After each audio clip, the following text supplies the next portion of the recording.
Bonjour à tous et bienvenue à la session Trouver un donneur d'un livre. Bonjour, je m'appelle Kate Chong, je suis directrice de programme pour la branche de Yukon et la Colombie-Britannique. Je vous arrive de Coquitlam.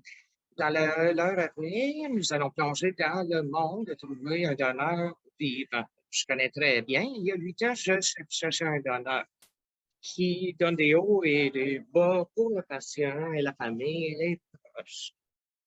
Mais alors qu'on trouve la personne géniale qui correspond, vous avez une deuxième chance à l'aide.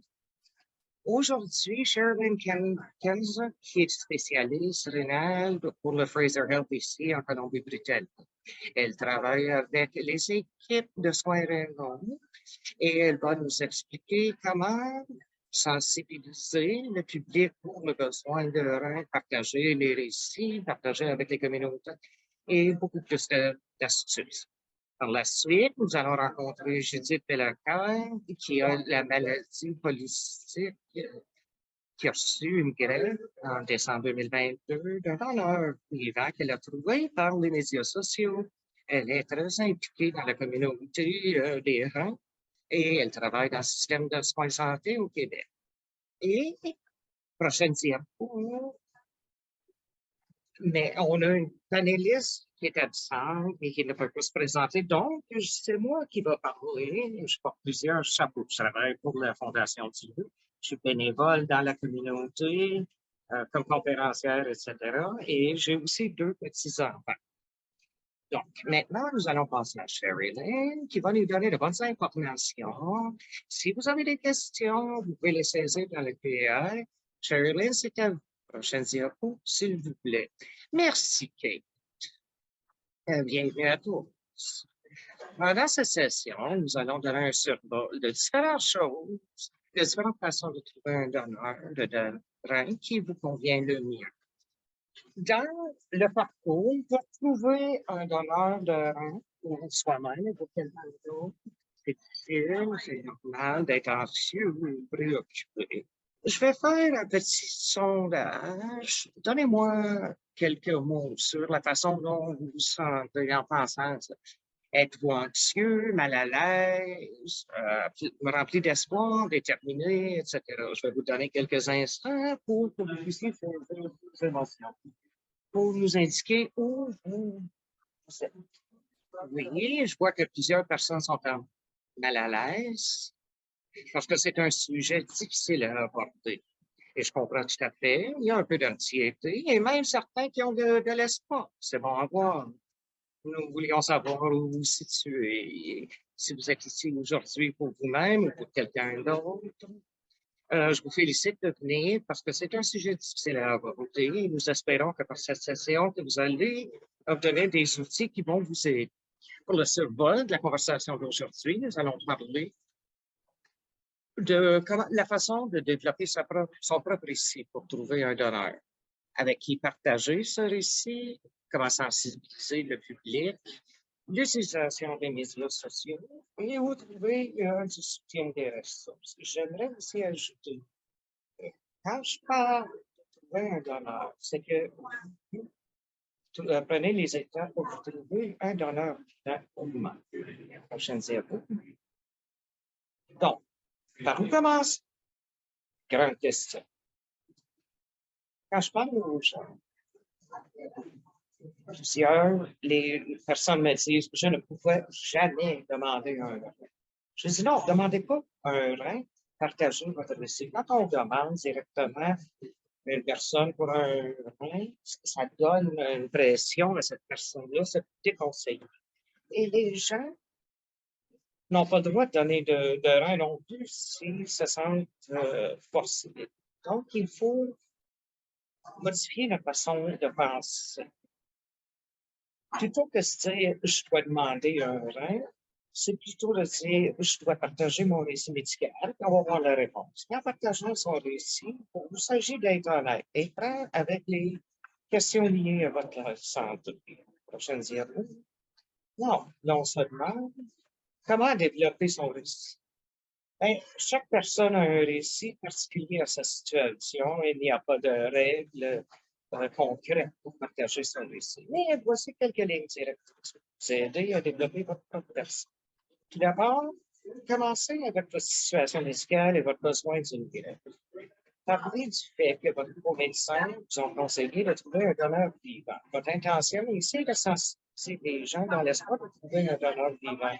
Vous pouvez inclure des informations personnelles si vous n'êtes pas là. Et ce que vous partagez, c'est pour vous. Nous avons souligné le terme vivant ici.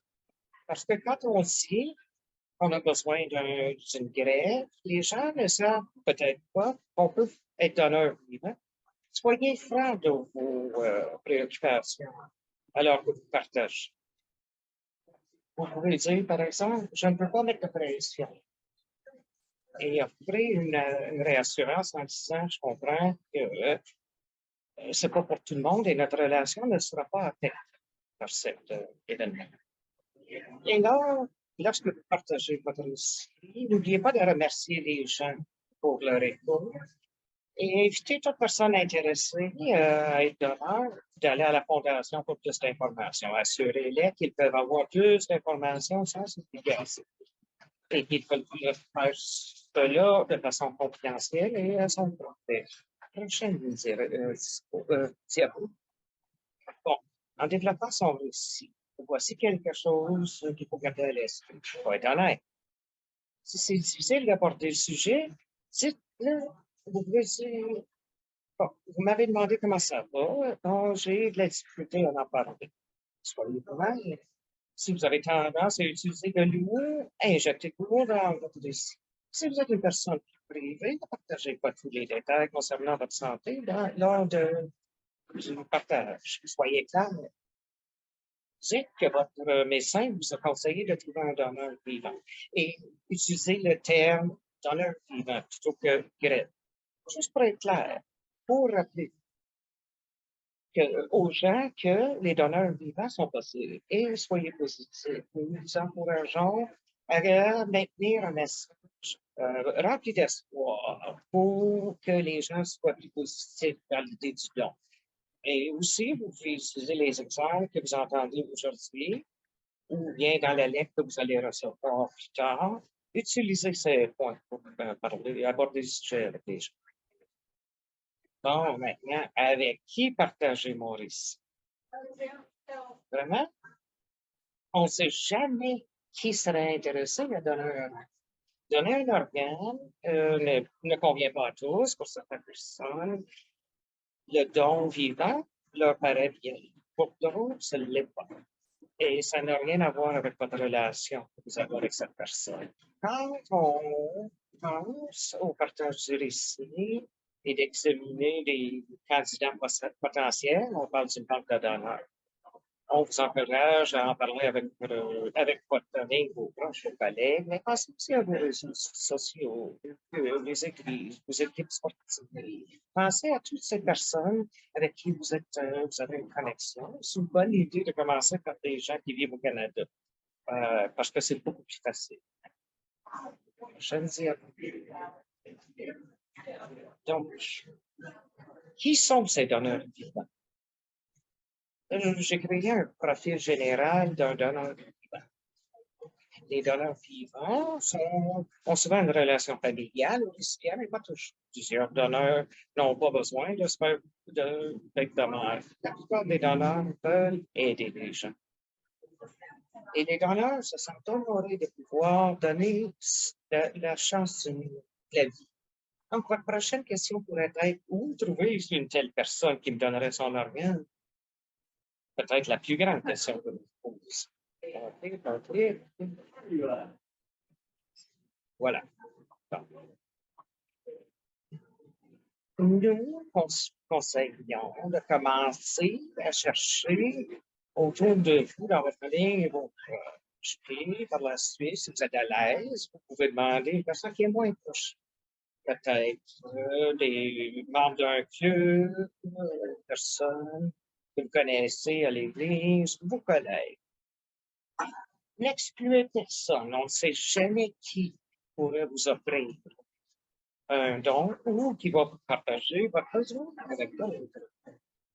Alors que vous réfléchissez, est-ce qu'il y a des idées ici? Quelques personnes qui auraient, quelqu'un qui pourrait nous ajouter un commentaire dans la section c'est beaucoup à penser, mais nous vous encourageons à vraiment songer à ces communautés, les gens que vous connaissez, avec qui vous interagissez de façon, oui, connaissez plusieurs personnes. Je ne vois pas d'autres commentaires. Alors que nous réfléchissons à ça, on a chacun notre niveau de la liste. Certaines personnes sont prêtes à crier de tous les toits qu'ils ont besoin d'une greffe, mais d'autres ne veulent pas en parler à personne. Pendant un temps, même leur famille et leurs proches. Je vous conseille, je vous suggère différentes façons de répandre la nouvelle. Si ça ne vous convient pas, c'est correct. Une bonne façon de répandre le message, c'est de demander à un membre de votre famille de vous aider à partager. C'est nos champions de dons qui vont chercher à l'extérieur de votre cercle et ça met encore moins de pression sur la personne qui entend votre récit parce que ça ne vient pas directement du récipient. Vos champions aussi euh, réduisent la pression sur vous parce que si vous vous sentez malade ou isolé, c'est difficile. Certaines personnes vont envoyer des textos en groupe ou des courriels ou des lettres pour compter leur récit et une mise à jour du besoin d'un don dans leur carte de Noël. Il n'y a pas de façon préconisée, c'est ce qui vous convient à vous dans votre situation. Prochaine diapo. Donc, les conversations en face à face. Ces conversations peuvent être très difficiles à aborder, mais sont utiles. Nous allons faire des scénarios ici pour vous montrer comment vous pouvez saisir l'occasion pour poser la question. Si la personne vous demande comment vous vient, je vais jouer les deux rôles. Dans le premier scénario, Julie, une personne avec une maladie héréditaire qui cherche un grand-père, et l'autre est une amie. Christina dit, oh, comment ça va, Julie? Je suis contente de vous voir. Ah, Christina, ça va très bien, comment allez-vous? Très bien, une grosse semaine. Et c'est fun de se tenir à jour. Qu'est-ce qui se passe avec vous? Julie, bon, j'ai beaucoup de choses concernant ma maladie. Comme vous savez, j'ai une maladie rénale. J'ai parlé avec mon médecin le mois dernier, puis elle m'a dit que mes reins fonctionnent bien, que je devrais commencer à penser à trouver un donneur vivant. Donc, je pense beaucoup dernièrement.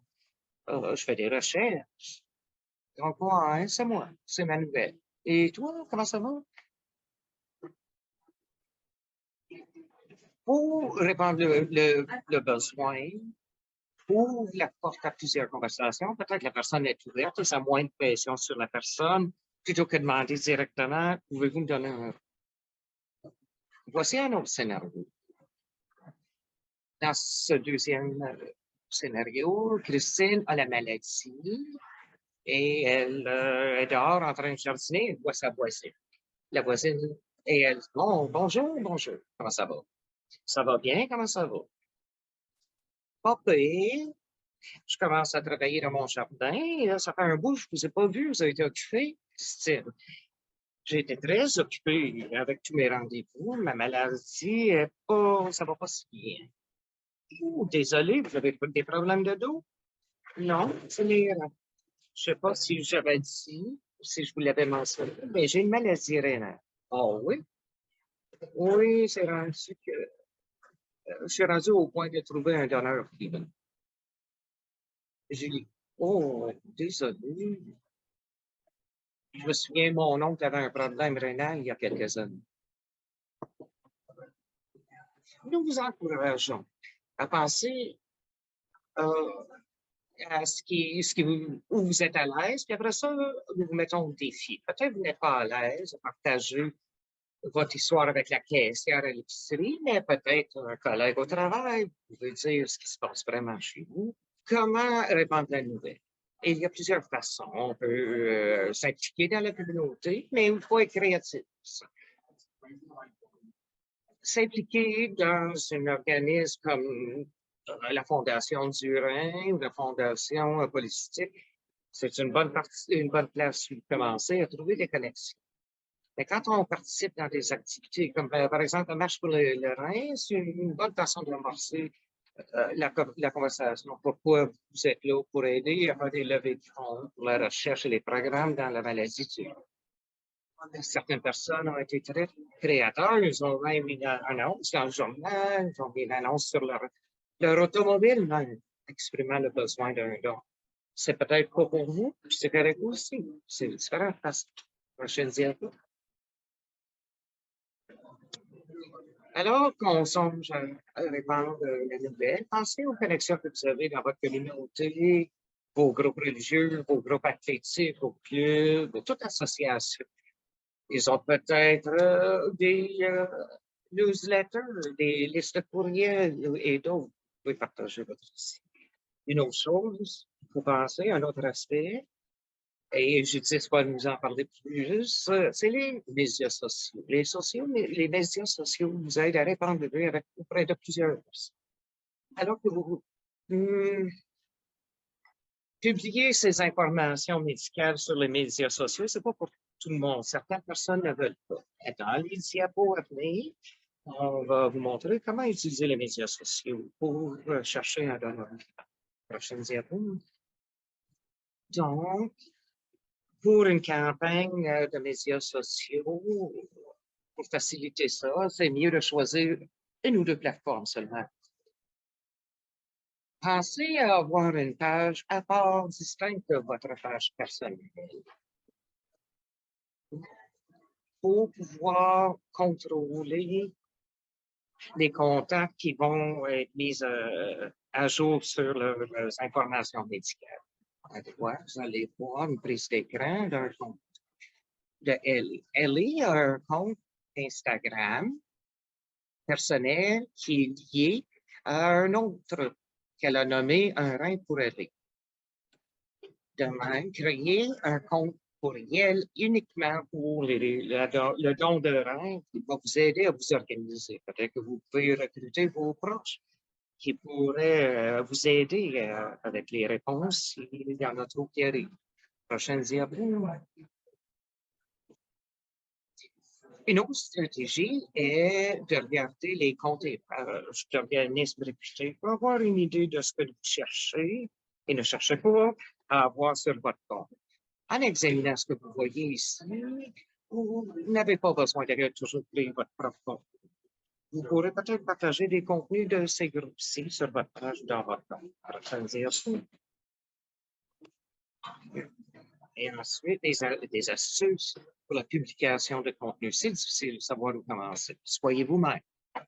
Publiez des vidéos et photos de bonne qualité.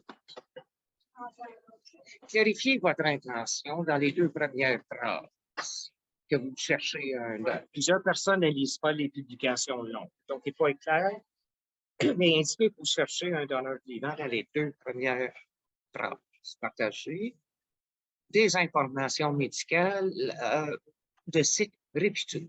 Partagez ce que vous apprenez. Fournissez vos coordonnées pour l'équipe dans votre centre de grève.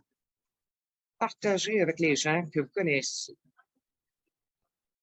Les étrangers qui trouvent votre contenu peut-être ne peuvent pas trouver de relation. Peut-être que vous êtes maman ou artiste ou vous êtes sportif.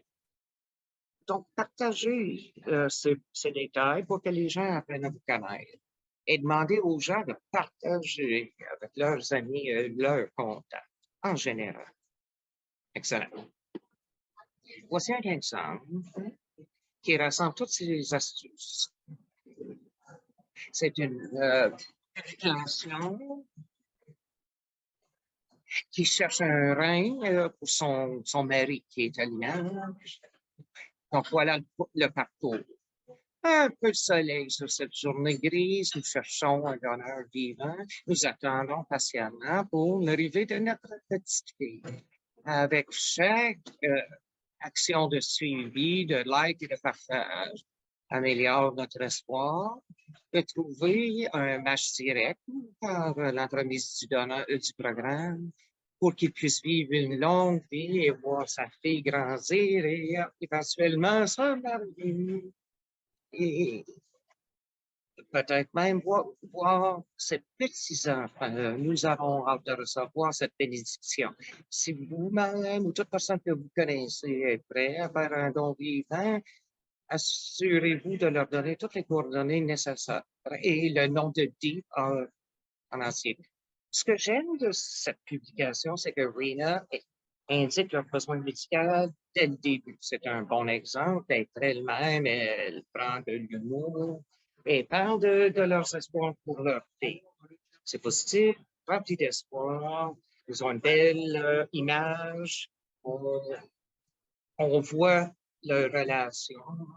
Et c'est un rappel aux gens qui sont intéressés avec toutes les coordonnées pour les dons. Prochaine diapo.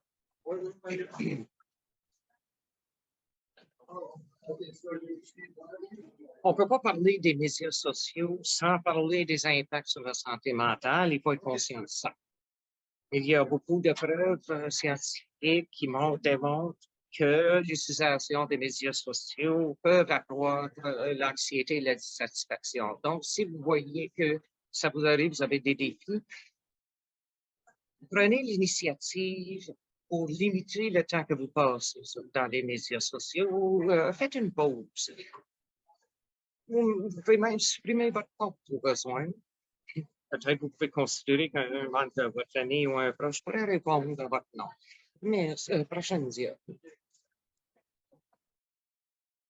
Donc, vous avez passé en revue un nombre de stratégies pour répandre le bruit et je vous encourage à ajouter ces stratégies que vous pourriez utiliser ou même quelque chose que vous avez déjà essayé.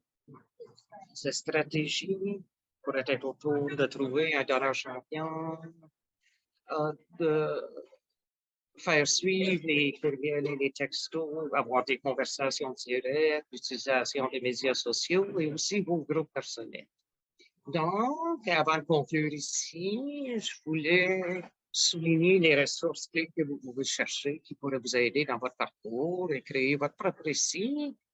Donc, il y a le programme de remboursement des dépenses, le don d'organes vivants, c'est le nom qu'on donne ici en Colombie-Britannique, mais à travers le pays, il y en a d'autres. Donc, cherchez l'équivalent chez vous.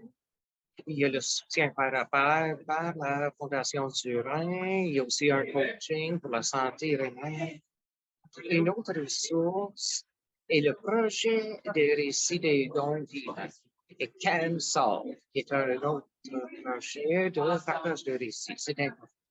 Et je vous encourage vraiment à contacter votre équipe de soins rénaux et vos intervenants-là qui vont vous donner un soutien. N'hésitez pas à les appeler et leur parler. Merci. Merveilleux. Merci, chérie. Et des informations tellement importantes sur la façon de partager son récit et à tellement de différentes façons. Nous allons publier ces ressources avec les liens dans la boîte de partage pour tous. Donc, allez-y pour cliquer. J'apprécie le temps que vous avez les informations que vous avez partagées. Vous allez revenir pour une conversation un peu plus tard. Merci, l'amour de tous. Donc, nous allons faire les questions-réponses à la fin. Nous espérons pouvoir y répondre dans la session. Ajoutez-le dans la QR. Nous allons soit y répondre dans la session ou dans la boîte de clavartage. Et maintenant, nous allons passer à quelques récits personnels. Nous allons commencer avec Judith, qui nous vient du Québec, qui va partager son récit en français. Donc, un petit rappel, vous pouvez cliquer sur l'interprétation pour écouter la langue que vous préférez.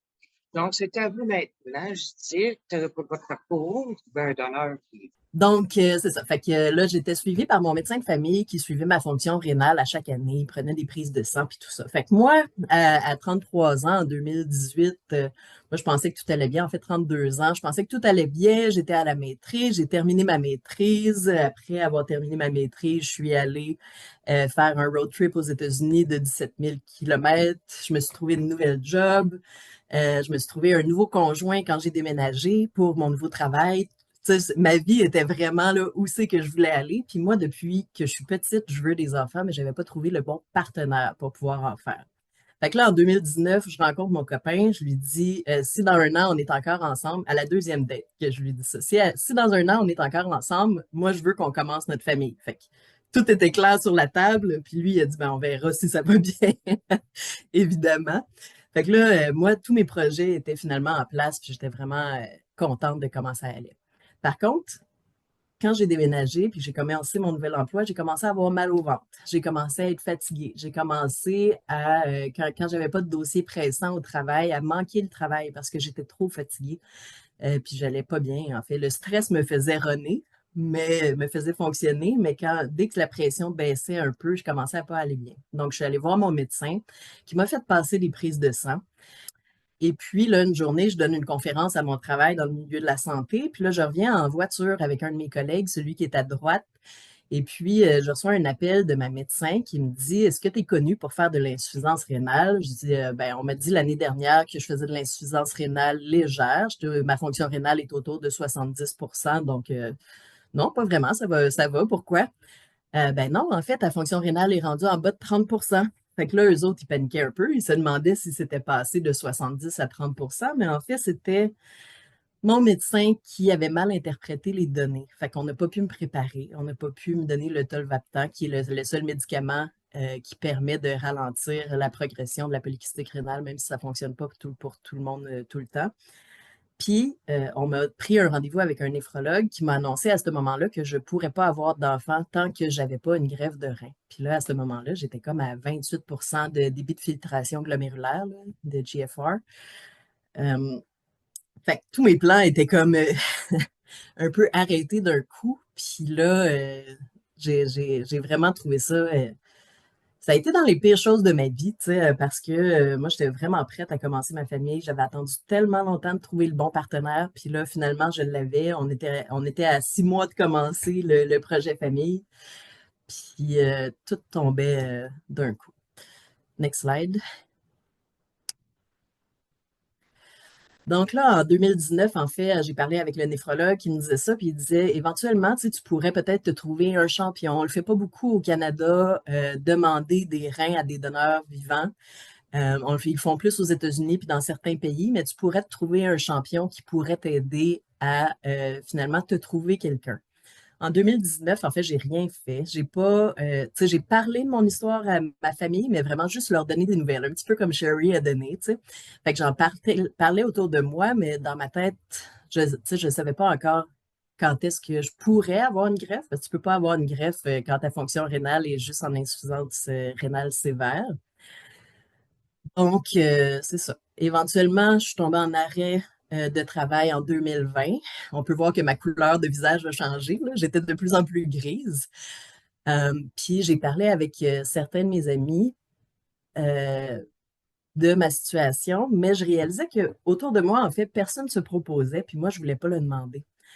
Parce que je voulais pas que quelqu'un se sente mal, je voulais pas mettre de pression, je voulais pas qu'ils se disent ah, faudrait bien que je sauve mon ami. Tu sais, moi, tout ce que je leur demandais, là, comme Sherry a dit tout à l'heure, c'est voici mon histoire, voici où je suis rendue. Puis s'il y avait des questions sur le processus, ben je répondais. Mais j'étais pas encore dans la recherche vraiment.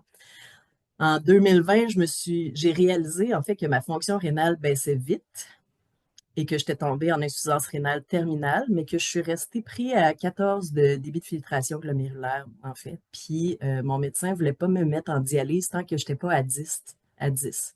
Donc ça voulait dire que je ne gagnais pas de points pour la greffe, parce que pour obtenir un-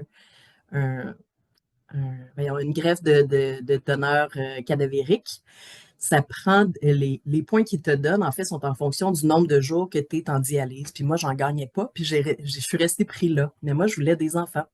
Donc, on a prélevé des ovules parce qu'on savait pas quand est-ce que j'aurais un rein, puis on les a mis de côté. Pendant ce temps-là, comme j'ai réalisé que personne autour de moi allait me donner de rein, j'ai commencé à me créer une page Facebook. J'ai raconté mon histoire. Justement, l'angle que j'ai pris, c'est justement, bonjour, j'ai 35 ans, 36 ans, je veux des enfants, je peux pas en avoir, j'ai besoin d'une greffe. Il faut que je me trouve un donneur vivant, sinon je sais pas quand est-ce que ça va arriver. Fait que c'est vraiment l'angle que j'ai pris.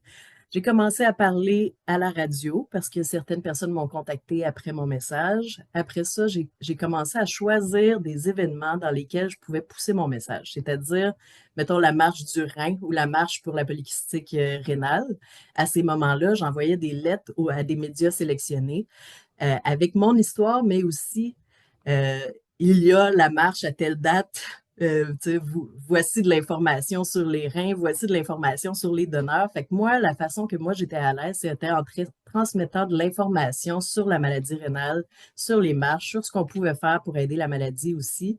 Ça m'a comme rendu ça moins pire parce que j'avais pas l'impression de demander un rein aux gens, j'avais l'impression de raconter mon histoire puis de propager la cause rénale. Fait que pour moi, ça a été l'angle que j'ai pris. Je me suis aussi créé un blog qui s'appelle PKD Warrior sur lequel j'écrivais justement comment ça se passait ma recherche, comment moi j'allais, de l'information, des questions qui m'arrivaient souvent à travers les médias sociaux, je répondais à ça à travers ça. Fait que c'est vraiment ce que j'ai fait en 2020-2022. Je me suis quand même beaucoup impliquée, même si j'étais très malade, puis c'était vraiment ma job à temps plein. Quand j'avais de l'énergie, je travaillais sur me chercher un rein. En septembre 2022, ça faisait à peu près 2 ans que je me cherchais un rein sur les médias sociaux, puis que ça fonctionnait pas. Tu sais, j'étais allée à la radio, dans les grands centres, dans ma ville, dans les journaux, dans mon blog, dans mon Facebook, dans ma famille. Tu sais, puis là, j'étais vraiment désespérée, puis j'étais comme, hey, quand est-ce que je vais trouver quelqu'un? Ma fonction rénale était toujours à 14. Puis finalement, un jour, alors que, tu sais, je venais de publier un blog, justement, qui disait à quel point j'étais un peu désespérée dans ma recherche, ben, j'ai reçu un téléphone de mon centre de greffe qui disait on a trouvé un donneur qui est compatible, qui a terminé toutes les démarches, puis qui pourrait te donner un rein en novembre ou en décembre cette année. Next slide. Donc, à gauche, vous voyez mon donneur. En fait, c'est Frédéric. C'est lui finalement qui m'a donné un rein. Puis c'est vraiment à travers Facebook qu'il a vu mon message. Et il a commencé les démarches sans m'en parler parce que moi, je référais justement tout le monde au centre de greffe parce que je voulais pas avoir à gérer les gens. Je voulais pas non plus que, tu sais, il y a des gens parfois qui te demandent de l'argent en échange d'un rein, puis ça, c'est illégal. Fait que je les envoyais tout le temps au centre de greffe, puis ça, c'est important à savoir aussi. Puis ça vous fait aussi moins de faux espoirs, puis ça leur permet d'aller chercher de l'information sans pression aussi. Fait que ça, c'est vraiment important. Puis donc, c'est lui qui m'a donné un rein. Next slide.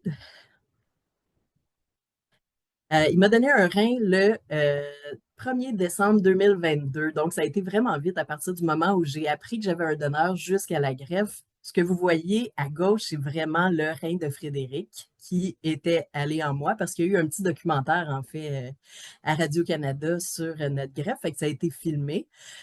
Puis ça, c'est moi le soir après la greffe. Fait que je n'étais pas encore prête à marcher, mais le lendemain matin, à 6h30, je me suis levée pour le premier lever qui fait très mal. Et après ça, c'est moins pire. Mais déjà, ma fonction rénale baissait très rapidement. Allait de mieux en mieux. Next slide.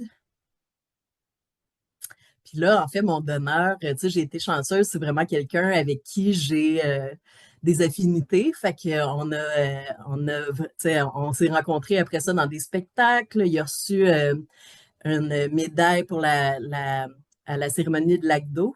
Je me souviens pas comment on dit ça en anglais, là, mais de l'Association canadienne des donneurs d'organes. Je pense que c'est ça. Puis, vous voyez aussi en bas à gauche, la madame avec les cheveux coupés ici, qui, elle, est une autre personne qui voulait un rein, qui, elle, m'a entendu à la radio. Et puis, moi, je ne le savais pas, là, mais pendant que moi, je désespérais, il y avait plein de gens qui avaient contacté le centre de greffe puis qui, finalement, voulaient donner un rein. Il y a elle et une autre personne qui n'ont pas pu me donner de rein à moi, mais qui ont donné à quelqu'un d'autre de façon anonyme après la démarche. Fait que le fait d'avoir été malade a donné 2 reins à quelqu'un d'autre. Fait que des fois, je me dis que toutes les démarches que j'ai faites, ça a permis, c'est quasiment la meilleure chose que j'ai faite parce que par personne interposée, on a pu sauver la vie de 2 autres personnes. Fait que c'est fabuleux. Next slide. Maintenant, ben, ça va bien. Je m'entraîne comme 5 à 10 heures par semaine selon si c'est l'été ou pas. Je travaille à temps plein. Certains diraient que je travaille trop. J'essaie encore de faire du bénévolat. Je tiens encore mon blog puis ma page Facebook de PKD Warrior parce que j'essaie justement de rester dans la cause puis de répondre aux questions des gens qui en ont. Fait que si jamais vous en avez, ça me ferait plaisir de vous répondre par message à travers les médias sociaux. C'est quelque chose que j'aime faire puis c'est comme si je pouvais redonner un petit peu. Il faut que ça serve justement ce qu'on a vécu parce que sinon, ça n'a pas vraiment de sens. Fait que ça permet de donner un sens justement à ça. Voilà. Puis là, ben, en tout cas, rapidement, là, on est dans les démarches pour éventuellement avoir un enfant. On ne peut pas encore parce qu'on fait de la sélection génétique, des diagnostics préimplantatoires pour essayer que mes enfants n'aient pas la maladie polykystique. Mais ça, c'est un autre sujet pour un autre jour. Oh, Judith, c'est un morceau plein d'inspiration. On est très reconnaissant d'avoir que tu aies partagé ton histoire avec nous et tous ceux qui nous écoutent. Alors, un grand merci. Comme tu l'as dit, non seulement tu as pu trouver un donneur pour toi-même, mais tu as pu aider les autres et tu continues à le faire. Et merci d'être avec nous aujourd'hui. Un grand merci, on l'apprécie vraiment. Merveilleux. Alors, je vois quelques commentaires ici, quelques questions qui sont rentrées qu'on répondra à la fin ici. Alors, merci. Prochaine diapo, s'il vous plaît. Alors, ce n'était pas le plan original, mais nous voilà et je suis heureuse de partager mon parcours de rénal depuis les 14 dernières années. Et lorsque ça a commencé, j'avais mes vingtaines à l'époque et je gérais des terribles migraines. Je ne savais pas qu'est-ce qui se passait. Les gens me disaient, oh, ce sont des gros maux de tête. Et j'avais la pression artérielle ou de l'hypertension. Ils appelaient ça le syndrome du manteau blanc. Mais je devenais de plus en plus malade jusqu'au point où je me suis rendue à l'hôpital un jour parce que là, je perdais la vue et je savais qu'il était rendu temps d'appeler le 911 et que j'étais en situation d'urgence. Et ils ont pris ma pression artérielle et j'étais en hypertension et ils ont commencé à faire les diagnostics et ils m'ont demandé, as-tu des difficultés rénales? Et je leur ai dit non, de quoi parlez-vous? J'ai fait des infections streptococcales, mais qui aurait su que cette journée-là dans ma vie aurait changé? Alors, il y a 14 ans, en janvier, en haut à gauche, j'espère que c'est pareil pour vous. J'étais en ambulance. Je partais d'un hôpital d'une petite communauté à une plus grande hôpital dans une plus grande communauté. Et c'était un moment qui a changé ma vie. Je vivais ma vie normalement et tout d'un coup, je devais vivre avec ma maladie rénale et aller en dialyse ou me stabiliser mon état de santé. Je me rappelais à tous les jours que j'étais en médication pour la pression artérielle. J'ai fait des changements de style de vie et j'ai pu stabiliser ma situation. On m'a initié quelques mois plus tard on m'a dit que je devais chercher un donneur d'organes vivants aussitôt que possible pour commencer le processus. J'ai plongé dans le processus pour voir comment j'allais rendre ça possible et j'ai vu quelqu'un sur une émission télévisée matinale et de différents moyens, j'ai trouvé mon chemin vers elle et on a connecté et elle m'a dit, laisse-moi t'aider. Facebook, en 2011, c'était moins gros, mais elle avait créé une page Facebook, Kidney for Kate, alors un rein pour Kate. Et donc, elle a commencé le processus pour moi et j'étais très reconnaissante. J'ai pu me servir de cette page pour partager mon histoire. Donc, d'avoir quelque chose séparé de ta page Facebook personnelle, c'est une bonne idée. Comme que le mois se développait, j'étais très fortunée que mon état de santé s'est stabilisé et ma fonction a augmenté. Je sais que ce n'est pas la norme, mais j'ai pu avoir un autre 6 ans et demi avec mes reins originaux avant d'avoir un déclin à nouveau. Pendant ces années, j'ai tenté de bien vivre ma vie, de travailler. J'ai rencontré mon futur mari et pendant tout ce temps, similaire comme l'histoire de Judith, tu vis ta vie, tu essaies de vivre au meilleur de tes capacités. Et vous savez, Sherry l'avait mentionné tout à l'heure, un des moyens, c'est de s'impliquer. Et donc, j'ai sauté directement et la fondation est la première arrêt que j'ai fait. Comment est-ce que je peux assister? Comment je peux m'impliquer à la Fondation des reins en Colombie-Britannique et simplement pour partager mon histoire et rencontrer d'autres gens qui vivaient des histoires similaires. Et c'est incroyable de savoir à combien de gens sont affectés par une maladie rénale. Et donc, j'ai rencontré mon mari et on s'est fiancés. Et notre projet tout au long, c'était d'avoir des enfants, très similaire à l'histoire de Judith. C'était notre but ultime, de créer une famille. Et notre équipe était à bord avec nous. Et à l'époque, ma fonction rénale n'était pas suffisamment basse pour avoir besoin de dialyse. Il était correct. Mais lorsqu'il y a des changements des médicaments, malheureusement, mon corps m'a donné une chance, mais pas une deuxième chance pour m'ajuster à une fonction rénale et les fonctions rénales ont donc commencé à baisser. Donc, en 2017, on m'a dit, je suis désolée, tu dois arrêter l'idée d'avoir une famille, on doit pivoter, vous devez chercher un donneur d'organes vivant. Alors, j'étais bien sûr déçue dans ces moments, mais c'était comme, bon, allons-y, on va pivoter dans une autre direction. Et mon parcours a commencé sur comment propager l'information. Allons à la prochaine diapo, s'il vous plaît. Alors, tel que mentionné,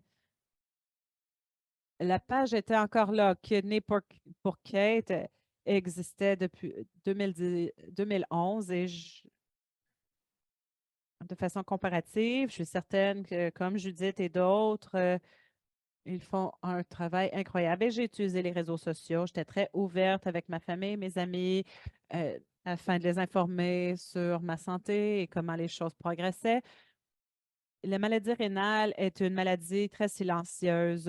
Généralement, on a l'air correct, on a l'air bien, on tente de fonctionner au meilleur de nos capacités, mais le corps lui-même est en échec. Et j'ai utilisé cette page non seulement pour partager mes besoins, mais aussi comment contacter l'équipe de greffe et pour éduquer les gens aussi. C'est un morceau clé.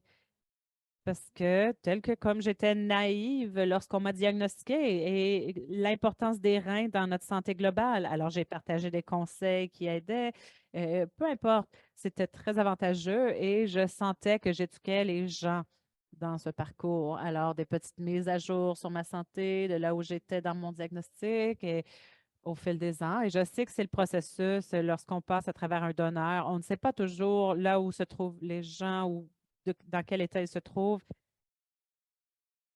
à moins que le donneur nous dise où il peut se trouver. J'avais quelques membres de ma famille, quelques amis qui s'étaient prononcés pour m'offrir un rein. Alors, ça m'a donné de l'espoir et invigoré que quelqu'un était dans le queue pour m'aider. Un d'entre eux était mon mari. Et à travers ce processus, clairement, on vit ensemble. Ça nous a gardés engagés avec le processus en allant de l'avant. Et je crois que le plus grand morceau pour moi, c'était qu'à un certain moment, et c'est là où la communication, et si quelqu'un le partage avec vous, j'avais plusieurs de mes œufs dans son panier en tant que candidat. Et il me disait, oh, je sens un peu la pression, je veux pouvoir t'en donner un, mais il y a tant d'espoir que je sois le bon match. Et en tant que donneur de rein, il y avait toute une panoplie d'émotions à vivre à travers ce processus. Et je lui ai dit, tu as raison, il faut être ouvert à la possibilité que tu sois un match ou non pour moi et de potentiellement avoir besoin de dialyse. Ça pourrait être des mois ou des jours à venir. Et en juin 2017, nous avons trouvé qu'il était un bon match de rein pour moi. Et on est si reconnaissant que c'était un match parfait. J'ai pu faire ma chirurgie en 2017 sans dialyse et il a donné son rein de gauche. Alors, j'aime toujours faire des farces que j'ai toujours un petit morceau de lui avec moi à tout moment. Alors, notre parcours durant la chirurgie était merveilleuse et son recouvrement, son rétablissement pour un donneur vivant, les premières semaines ne sont pas très confortables, surtout lorsque quelqu'un en santé se prononce pour offrir un rein. Alors, ton corps prend un certain temps pour se rétablir, mais en étant doux avec soi-même et les changements de médicaments et de prendre ça une journée à la fois dans le processus de recouvrement. Encore, j'étais très claire avec mon équipe à propos de ce que je voulais dans ma vie et c'était une famille. Alors, 1 an après ma chirurgie, j'ai dit, OK, que devons-nous faire pour rendre cela possible? Et les médicaments ont été changés. Allons à la prochaine diapo, s'il vous plaît, pour que je puisse finaliser mon histoire. Alors, c'était, j'ai dit, je suis prête à avoir une famille. On a fait les changements et par chance, ma santé est restée stable. Il n'y a rien qui a changé. J'ai pris de l'avant. Le processus de faire une famille a pris un peu de temps à processer et on s'était dit peut-être qu'on aurait besoin de faire l'intra-utérine. Mais par chance, on a fait de 2 beaux enfants dans les derniers 5 ans. Et il y a 5 ans, j'étais enceinte de ma première fille, Adeline, qui porte un chandail rose ce matin pour le chandail la journée chandail rose. 2 petits miracles qui me créent tant de joie et de stress, comme n'importe quel parent vous le dirait, mais je ne changerai rien au monde. Et tout cela grâce à un donneur vivant. Alors, je vous laisse aujourd'hui avec mon histoire. Si vous ne sentez pas que vous pouvez partager votre histoire, cherchez quelqu'un à plaidoyer votre cas. C'est important. Choisissez le moyen le plus confortable pour vous de partager, que ce soit par courriel, par réseaux sociaux, par station radio. Restez positif, soyez votre propre plaidoyer. Je vous laisse avec cette histoire et mon parcours et merci pour votre attention. Et je vais arrêter de partager mon écran et je vais voir s'il y a quelques questions qui sont rentrées. C'est génial. Alors, j'espère que Judith et vous allez pouvoir vous enlever de sourdine et je vais poser quelques questions. Alors, Sherry, la première question, c'était une fin à ton rôle et peut-être que tu pourras y répondre ou non. Mais quels sont les risques pour un donneur et quel est le temps de recouvrement ou de rétablissement suite à la chirurgie? Si tu te sens à l'aise de partager. Oui, je peux partager ce que je sais. Et c'est un risque, comme n'importe quelle procédure médicale, n'importe quelle procédure où vous recevez une anesthésie. Mais je pourrais dire que la plus grande chose à savoir, c'est que l'équipe pré-greffe font un très bon travail à évaluer toute complication potentielle qu'ils pourraient identifier. Alors, ils s'assurent que le donneur est est autant en santé que possible avant de sélectionner. C'est une chose importante à savoir. C'est une procédure, c'est une chirurgie. Il y a bien sûr des risques impliqués, mais c'est un processus de dépistage incroyablement robuste. Le temps de rétablissement en soi, comme n'importe quelle chirurgie, c'est environ 6 semaines avant de pouvoir résumer vos activités normales de la vie quotidienne. Habituellement, en dedans d'une semaine ou 2, les gens peuvent reprendre des activités légères, des activités quotidiennes, mais sans faire des poids lourds ou alors il faut prendre un peu de temps quand même pour le rétablissement. Et bien sûr, il y a des gens qui vont s'occuper de vous. Merci pour la réponse. Et pour Judith et toi-même, j'ai partagé qu'on va finir quelques minutes en avance. On ne pourra pas se rendre à plusieurs de ces questions, mais il y aura un courriel afin que certaines de ces questions pourront être répondues. Mon rétablissement a pris un peu plus de temps. Ça m'a pris 9 mois pour retourner travailler et je crois que c'est parce que je marchais autant. Ils m'ont dit de marcher pour retrouver ma santé. Alors, je marchais 3000 à l'hôpital. Dans la première semaine, c'était trop. Mais moi, parfois, je m'en demande beaucoup. Alors, mon donneur était sorti de l'hôpital 3 jours après la chirurgie. Wow, incroyable. Ça peut être très variable. Et je suis désolée, les amis. On doit compléter la session pour aujourd'hui. Sherry, merci beaucoup d'avoir partagé ta connaissance, ton histoire, ton inspiration. Merci à Judith aussi. Nous allons répondre à vos questions par courriel. Vous pouvez aller aussi à kidneyprograms.ca